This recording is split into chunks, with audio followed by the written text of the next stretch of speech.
Hi everyone. I'm going to start sharing a little bit about the Inana System journey with you, and I'll be putting these up on YouTube so you can follow along. I've started to put them up on Facebook, and yeah, so I thought I'll just start sharing. There's so many books and so many programs out today that I guess if we don't get an opportunity for a deeper connection and a more intimate connection with each other's journeys, then we're not going to kind of really know what it is that we're ready to reach out for our own guidance. So, the journey to the Inana System. After the loss of my daughter, Taylor, in 1991, my life went on a trajectory of existential searching for answers about life, death, and everything in between. I needed answers to the senseless pain and suffering that I and others were experiencing in this world. The journey of seeking, recorded in my first book, Return to Soul, finally came to an end after many years of profound healing modalities, meditation practices and yoga, and then through guidance from the spirit of Jeshua. What I sensed at the end of a paradigm shift was an opening into a new dimension of love that was yet to be discovered even more deeply. Let me share with you now some of my journeys so you can see how the awakening process, Inana System, I Am Presence, Primordial Meditation came to be, and how it can now support your soul's journey of awakening. An unexpected visit. The first appearance, 1998. This is an excerpt from Return to Soul. With an open heart and mind, I continue to ask Taylor to show me more, take me further, guide me to where she wanted me to go, take me to the people, the books, the workshops, and don't stop until she had shown me the utmost purpose for this journey in order to share it with as many people as possible. I believe that my journey with the spirit of my daughter was to find a purpose and meaning to existence that would help change the way other human beings also view life.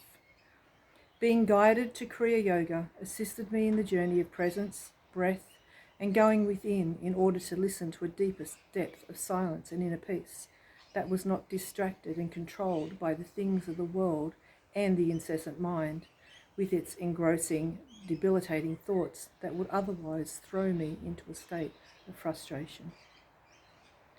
I trusted and was hoping that Kriya Yoga would one day bring me the answer to my heart's yearning desire to be awake and free. And so, on returning to New South Wales, I continued in the Kriya meditative practices and philosophy.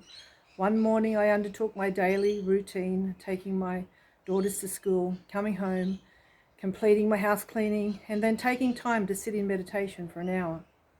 It was a beautiful, cozy, rainy day, and there was a special quiet for me to be fully present and focus on my practice. I began the Kriya asanas, the body postures, and pranayama, the breathing technique, and then rested in the deep meditative state. About 30 minutes later, in my mind's eye, I sensed a vision of energy in front of my awareness. The images of the Kriya Yoga lineage all sat before me. Each of the masters that sat with me, without speaking, wordlessly and telepathically communicated to me their positions of guidance in the Kriya tradition and how this was playing a part in my present life and how it would unfold in my future.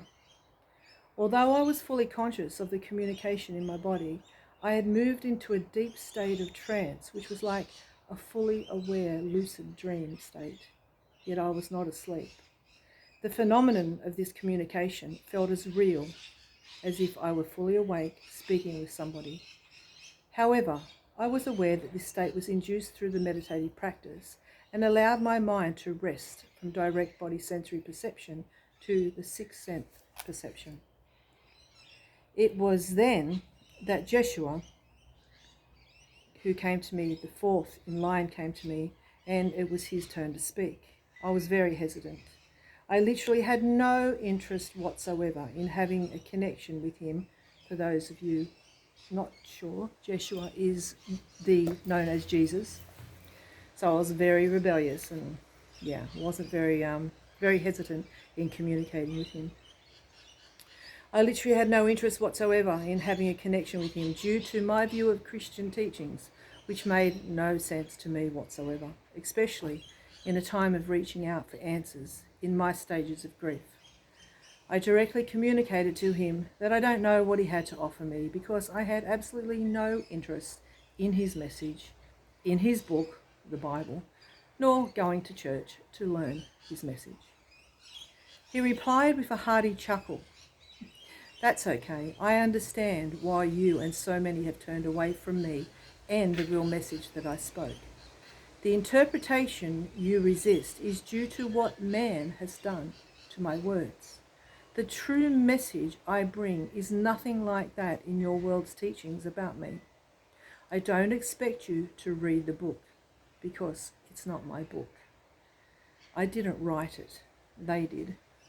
The true message I bring is nothing like that in your world's teachings about me. Nor do I expect you to go to the buildings they call a church because it's not my church." All he did ask was if I would be willing to let him show me the truth of his love right now and in the future. I told him that I was tired of seeking and wanted the journey to be easier and more natural.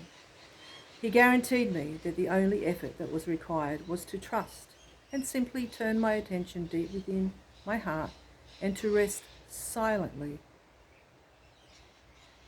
into my breath where all things would be presented to me. He confirmed to me once again that he would show himself to me again in a way that I would only know and will not have to do anything, nor do I have to go to read his books or go to the buildings. This seemed a pretty fair deal to me, as I felt quite sure that there was no way under the sun I was going to have anything to do with him again. And therefore, this was all probably, maybe even just my imagination. Even with my little ego and rebellious attitude, he seemed quite at ease and confident that he was going to visit me again to help me move into my next stage of spiritual growth. But this visit wasn't over yet.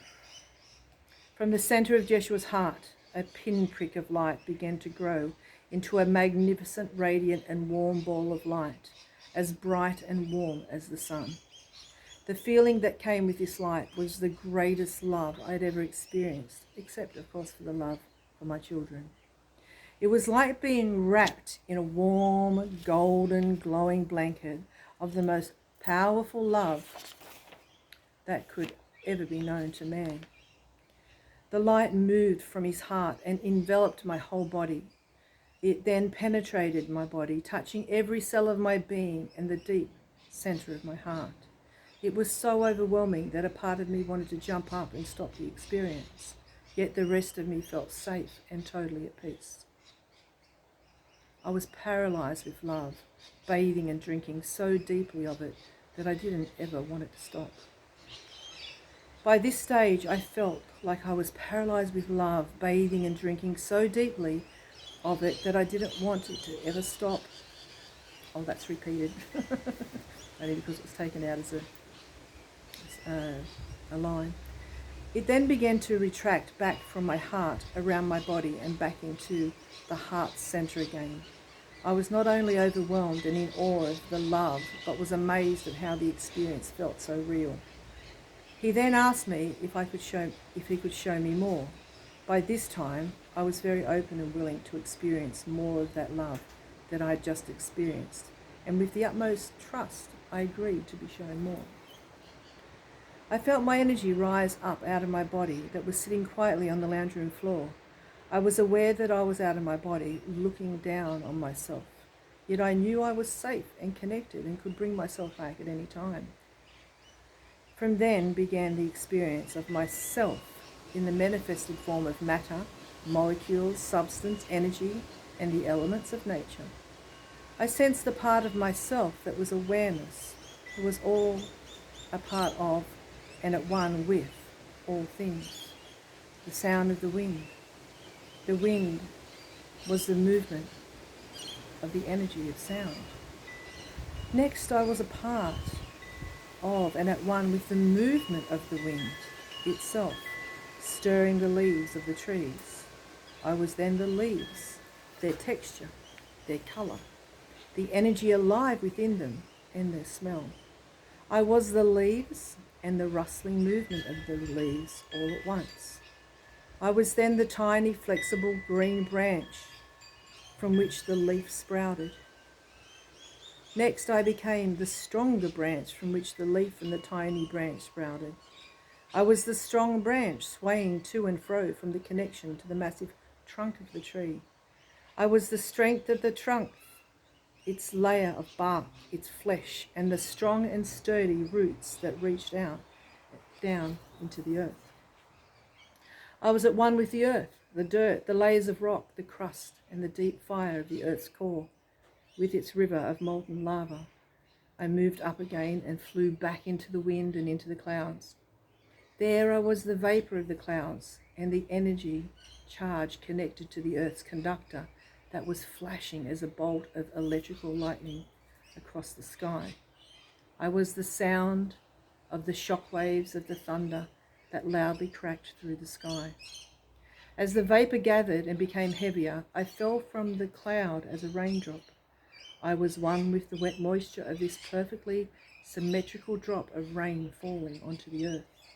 As I dropped upon the roof, I felt myself splattering as water and spreading on the rooftop. I was the sound of the splattering, and I was the movement of the water trickling down upon the roof tiles. My awareness then moved from the roof, and I sensed myself flying through the air one more time. Yet this time I was looking through the eyes of the bird. I was the bird, its warm body, its wings in flight, its sight, its hunger, and its instinctual knowing of its flight path to home. As the bird, I flew towards the gutters of the house, to my nest and family, and dove into the small gap of the steel guttering. Immediately, I became the chirp of the tiny bird. I was the vibration and sound of that tiny chirp as it left the bird's beak, and then, at the speed of light and sound, I was back in my body, sitting on the lounge room floor. As I moved back into my body, my energy felt very dense and as heavy as a rock in comparison to the experience that I had just had, and I found I had to adjust my connection with my body. After this out-of-body experience, I realized how much the texture of the human body makes it difficult. I realized that how much the texture of my human body makes it definitely a different and more limited vehicle of travel than that of the subtle, conscious, energetic body I just experienced. As I sat readjusting, an overwhelming feeling of ecstasy and bliss once again came upon me. Jeshua was still there, bathing me in a safe, loving embrace as tears sobbed from my heart and soul. My questioning mind didn't understand what had just happened, as it made no logical sense. However, my inner knowing sensed that what he had just shown me was the truth of who I am as the life force that exists within all things, and that all things are made of the same energy as me, and we are at one with the whole of existence. I was a soul within and at one with the soul of all things of creation. Jeshua then raised his hands before me, before his heart in prayer position, and gently bowed his head. To see the love in his eyes and the soft smile on his face was like finding a best friend and lover after so long apart. My entire attitude and rebellion had fallen away and dissolved, and all that was left was a continual sense of awe, trust, and surrender. With unspoken words, he promised me his eternal love and his return, and then also dissolved before me. Once again, you can read more in Return to Soul. So that is the first chapter. Thank you, everybody, and there's more to come. Stay tuned.